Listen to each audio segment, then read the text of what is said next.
Hey basketball guys, we have news. Let's go to more Los Angeles Lakers news, but first don't forget to subscribe to the channel and leave your like. One Lakers player who has not been used much or valued by coach J.J. Redick is Dalton Netsch, who has had a season of ups and downs. Netsch has attracted interest from other teams in the league, one of which is the Denver Nuggets, who believe the player could develop by getting more minutes on the court. Lakers to trade Dalton Netsch. The Denver Nuggets were eliminated in the conference semifinals in 7 games for the second straight year, losing to the Oklahoma City Thunder this time around.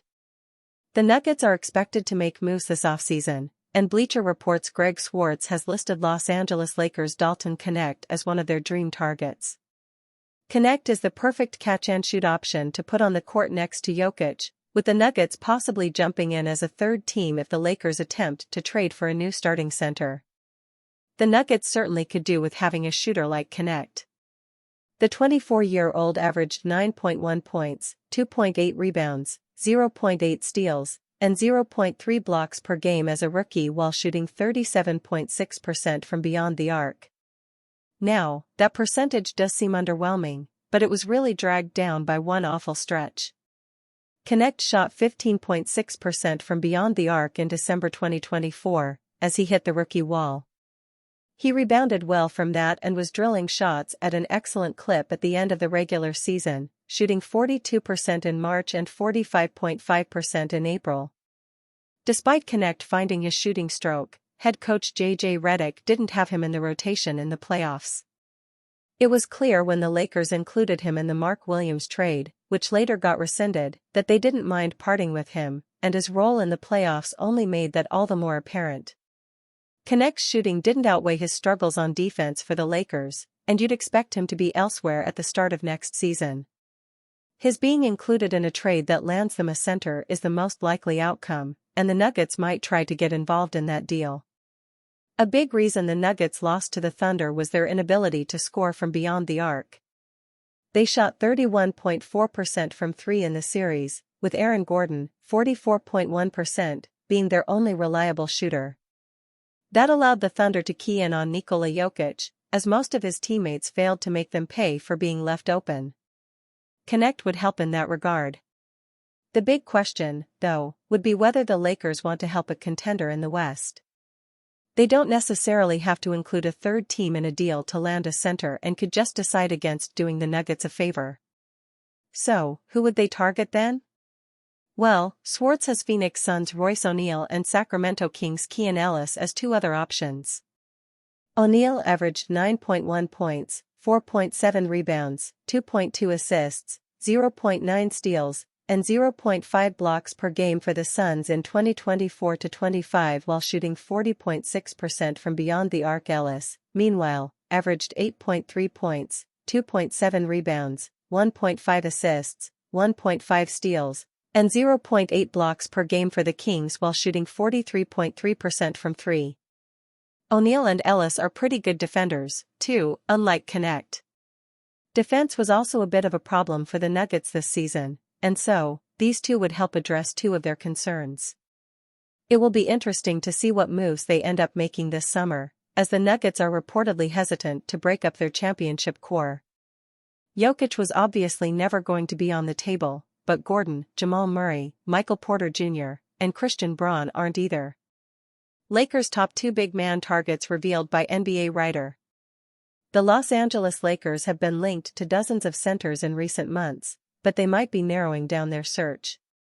LA sorely lacked a competent starting center in 2024-25 after cutting ties with Anthony Davis in the Luka Doncic trade, and by failing to acquire a marquee big man before the trade deadline, the Lakers severely limited their playoff potential. As a result, it wasn't a huge surprise to see Luka and LeBron James get bounced in the first round of the Western Conference Gauntlet, despite the immense talent between those 2 players.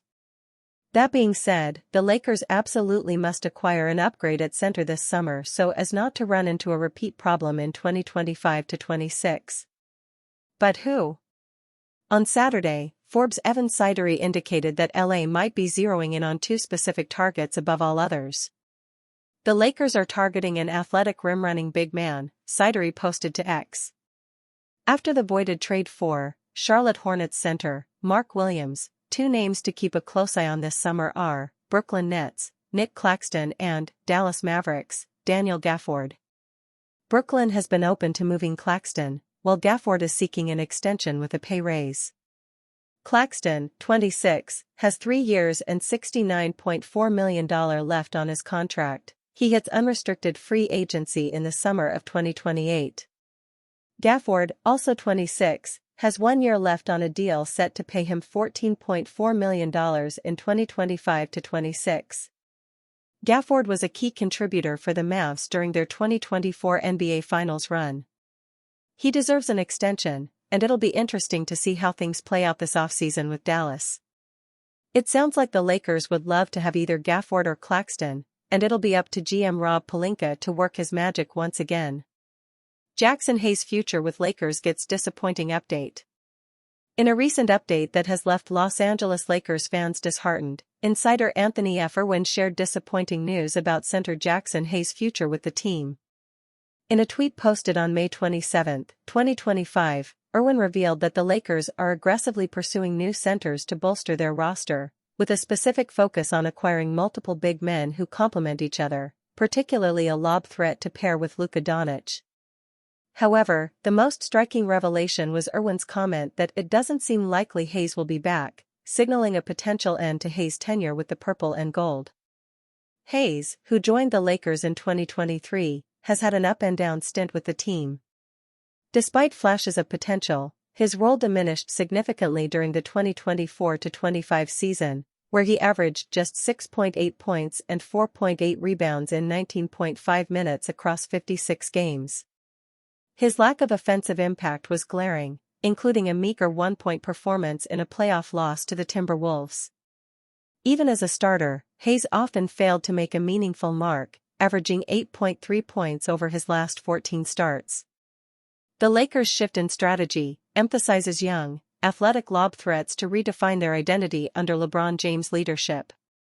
With names like Nick Claxton and Steven Adams floating in fan discussions on X, Hayes appears to be the odd man out. While his departure isn't finalized, this update casts a shadow over his future, leaving fans to ponder what's next for the 25-year-old big man as the Lakers aim for a high-flying resurgence. How Jaren Jackson Jr. missing All-NBA could help the Lakers. It's now far trickier for the Grizzlies to sign Jaren Jackson Jr. to an extension this summer, which could wind up benefiting the Lakers. Memphis Grizzlies big man Jaren Jackson Jr. narrowly missed out on being named to an All-NBA team this year, which could prove extremely costly for him. The Grizzlies' loss might be the Lakers' gain. Had JJJ made an All-NBA team, he would have been eligible to sign a 5-year extension worth up to $345.3 million this offseason. Since he didn't, the Grizzlies can offer him no more than a 4-year extension worth $146.8 million unless they create cap space this summer to renegotiate his contract before offering him an extension. The Grizzlies planned ahead in that regard by salary dumping Marcus Smart, along with their 2025 first-round pick, to the Washington Wizards at this year's trade deadline. They now have the ability to create up to roughly $17.5 million in cap space this offseason, although doing so would require them to rescind the rights to all of their own free agents, most notably Santi Aldama, restricted, and Luke Kennard, unrestricted. Conversely, they could keep Aldama's $11.8 million cap hold on their books and instead create around $6.9 million in cap room, which they could use to renegotiate Jackson's deal. If they went with the latter route, they'd bump Jackson's 2025-26 salary up from $23.4 million to $30.3 million. His extension could begin at 140% of his 2025-26 salary and could contain 8% annual raises from there, so he'd be eligible for a 4-year extension worth up to $190.2 million or a 5-year extension worth up to $246.2 million. From there, it depends on how much Jackson is willing to gamble on himself. JJJ could decide to issue an extension entirely to see whether he makes an All-NBA team next year. If he does, he'd become eligible for a 5-year, $345.3 million contract from the Grizzlies. But even if he doesn't make All-NBA next year,